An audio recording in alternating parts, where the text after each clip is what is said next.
एक स्त्री का एक ही बेटा था, वह भी मर गया। तो रोती बिलखती वह महात्मा बुद्ध के पास पहुंची और उनके पैरों में गिरकर बोली, महात्मा जी, आप किसी तरह मेरे लाल को जीवित कर दें। महात्मा बुद्ध ने उसके प्रति सहानुभूति जताते हुए कहा, तुम शोक न करो। बुद्ध ने उस महिला को सत्य बताने के लिए सराहना देते हुए कहा, मैं तुम्हारे बेटे को जीवित कर दूंगा, लेकिन एक शर्त है कि तुम किसी ऐसे घर से भिक्षा के रूप में कुछ भी मांग लाओ जहां किसी व्यक्ति की कभी मृत्यु न हुई हो। उस स्त्री को कुछ तसल्ली हुई और दौड़कर गांव पहुंची। अब वह ऐसा घर खोजने लगी जहां किसी की मृत्यु न हुई हो। बहुत बहुत ढूंढा, लेकिन ऐसा कोई घर उसे नहीं मिला। वह निराश होकर महात्मा बुद्ध के पास आई और वस्तुस्थिति से अवगत कराया। तब बुद्ध बोले, यह संसार चक्र है, यहाँ जो आता है उसे एक दिन अवश्य ही जाना पड़ता है। तुम्हें इस दुख को धैर्यता से सहन करना चाहिए। तब महिलाओं को बुद्ध के वचन समझ आए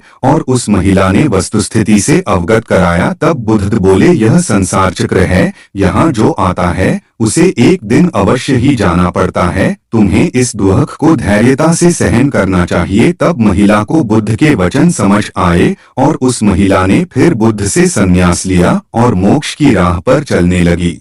तू कब रुकेगा? महात्मा बुद्धा जंगल से होकर जा रहे थे कि किसी ने आवाज दी, रुक जा। गौतम बुद्ध रुके और पीछे देखने लगे। तभी उन्हें एक वृक्ष की ओट से एक लुटेरा निकलकर उनके सामने आया। उस लुटेरे को देखकर बुद्ध बोले, अरे मैं तो रुक गया, लेकिन तू कब रुकेगा? लुटेरा बोला, तू कहना क्या चाहता है? बुद्धा बोले, यही कि मैं तो ज्ञान प्राप्त कर सांसारिक बंधनों से मुक्त हो गया हूँ, लेकिन तू यह लूटपाट कब बंद करेगा? बुद्ध की यह बात उस लुटेरे पर जादू सा कर गई। उसके बाद से उसने लूटपाट बंद कर बुद्ध का शिष्यत्व ग्रहण कर लिया।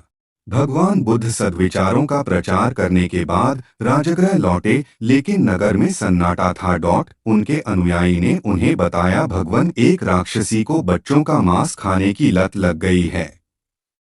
नगर के अनेक बच्चे गायब हो गए हैं। इससे नागरिकों ने या तो नगर छोड़ दिया है या वे अपने घरों में दुबके बैठे हैं। भगवान बुद्ध को यह भी पता चला कि उस राक्षसी के कई बच्चे हैं। एक दिन बुद्ध राक्षसी की अनुपस्थिति में खेल के बहाने उसके छोटे बच्चे को अपने साथ ले आए। राक्षसी जब घर लौटी तो अपने बच्चे को गायब पाकर बेचैन हो उठी। सबसे छोटा होने के कारण उसका उस बालक से अधिक लगाव था। बेचैनी में ही उसने अपनी रात काटी। सुबह जोर जोर से उसका नाम पुकार कर उसे ढूंढने लगी। विछोह के दर्द से वह तड़प रही थी। अचानक उसे सामने से बुद्ध गुजरते हुए दिखाई दिए। उसने सोचा कि बुद्ध सच्चे संत हैं, जरूर अंतर्यामी होंगे। वह उनके पैरों में गिरकर बोली, भगवान, मेरा बच्चा कहाँ है, यह बताइए। उसे कोई हिंसक पशु न खा पाए, ऐसा आशीर्वाद दीजिए। बुद्ध ने कहा, इस नगर के अनेक बच्चों को तुमने खा लिया, कितनी ही इकलौती संतानों को भी तुमने नहीं बख्शा है। क्या तुमने कभी सोचा कि उनके माता पिता कैसे जिंदा रह रहे होंगे? बुद्ध के वचन सुनकर वह पश्चाताप की अग्नि में जलने लगी।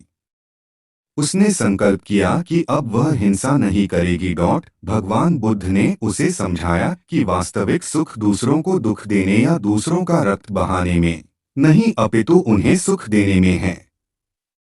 उन्होंने उसका बच्चा उसे वापस कर दिया।